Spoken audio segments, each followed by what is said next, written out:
आध्यात्मिक पथ की कहानी सुनने वाले सभी श्रोतागणों को जय श्री राधे, जय श्री कृष्णा। सप्तऋषि कौन है?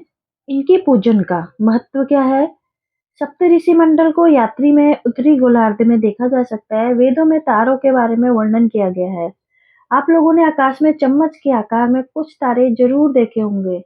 उन तारों को ही सप्तऋषि मंडल कहा जाता है। वेदों में तारों के बारे में वर्णन किया गया है। भारत के 7 महान संतों ऋषियों के नाम पर सप्त ऋषि मंडल का नामकरण हुआ है।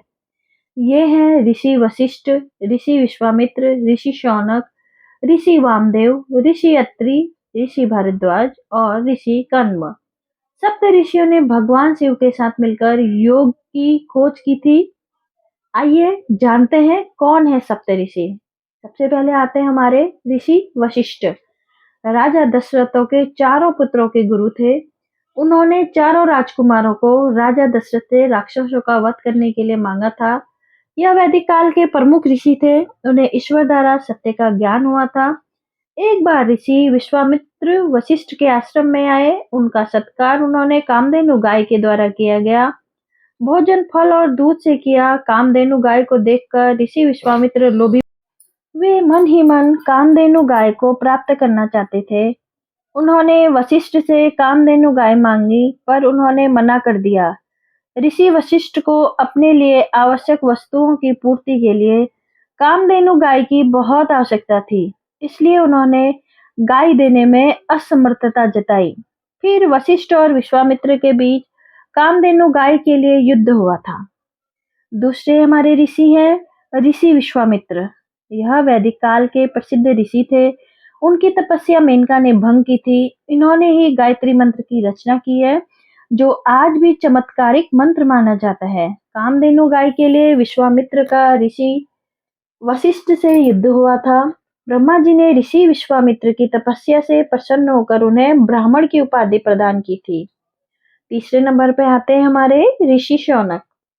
उन्होंने इन्होंने एक बड़े गुरुकुल की स्थापना की थी, जिसमें 10,000 से अधिक विद्यार्थी पढ़ते थे। वो संस्कृत, व्याकरण, ऋग्वेद, प्रतिशाक्य, ब्रह्म देवता, चरण व्यू तथा ऋग्वेद की 6 अनुक्रमणिकाओं के रचयिता ऋषि थे। वे कात्यायन और अक्षलायन के गुरु माने जाते थे। उन्होंने ऋग्वेद की वस्कला और शाकाला शाखाओं का एकीकरण किया था। विष्णु पुराण के अनुसार शौनक गत समत के पुत्र थे। चौथे ऋषि हमारे वामदेव। इन्होंने संगीत की रचना की थी। यह गौतम ऋषि के पुत्र थे। इन्होंने इंद्र से तत्व ज्ञान पर चर्चा की थी। जब ये अपनी माता के गर्भ में थे, तब उन्हें विगत 2 जन्मों का ज्ञान हो गया था। ऐसा उल्लेख किया जाता है कि ऋषि वामदेव सामान्य रूप से माता के गर्भ से पैदा नहीं होना चाहते थे, इसलिए इनका जन्म इनकी माता के पेट को फाड़कर हुआ था। 5वें नंबर पे आते हैं हमारे ऋषि अत्रि। वैदिक काल के ऋषि थे। ये ब्रह्मा के पुत्र थे। इनकी पत्नी अनुसुईया थी। एक बार त्रिदेव अनुसुईया के आश्रम में गए थे। ऋषि अत्रि वहां पर नहीं थे। अनुसुईया ने त्रिदेवों को बालक बना दिया था। उन्होंने इंद्र, अग्नि और अन्य देवताओं को भजन लिखने की प्रेरणा दी थी।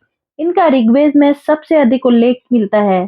ऋग्वेद के 5वें मंडल के अत्रि मंडला कहा जाता है। छठे हैं हमारे ऋषि भारद्वाज।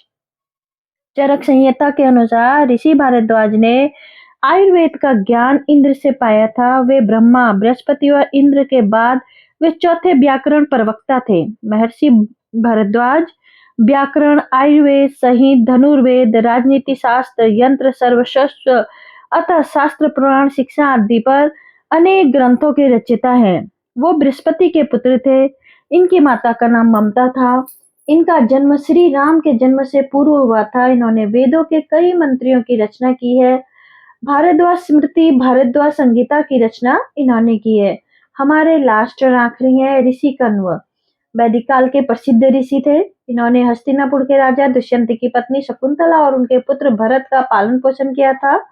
सोनभद्र में जिला मुख्यालय से 8 किलोमीटर की दूरी पर कैमरू शिखला के शीर्ष स्थान पर स्थित कण्व ऋषि की तपस्थली है, जो कंडा कोट नाम से जानी जाती है। सप्तऋषि पूजा का महत्व। पंचमी वाले दिन सप्तऋषि की पूजा करनी चाहिए। सुबह स्नान कर घर की सफाई करनी चाहिए। सुरक्षित स्थान पर हल्दी, कुमकुम, डोली से चौकोर मंडल बनाकर उस पर सप्तऋषि की स्थापना करनी चाहिए। उसके बाद फूल, दीप, धूप, दीप, नैवेद्य इत्यादि से पूजन करके मंत्र पढ़ना चाहिए। सप्तऋषि पूजा का लाभ। सप्तऋषि की पूजा करने से व्यक्ति के जीवन में नई ऊर्जा का संचार होता है। व्यक्ति हर क्षेत्र में तरक्की की ओर अग्रसर होता है। व्यक्ति मानसिक चिंताओं, रोग, विकारों आदि से मुक्त हो जाता है। दोस्तों, अगर आपको कहानी पसंद आई तो कहानी के लास्ट में राधा श्री जय श्री कृष्णा जरूर लिखिएगा और सब्सक्राइब कर दीजिएगा।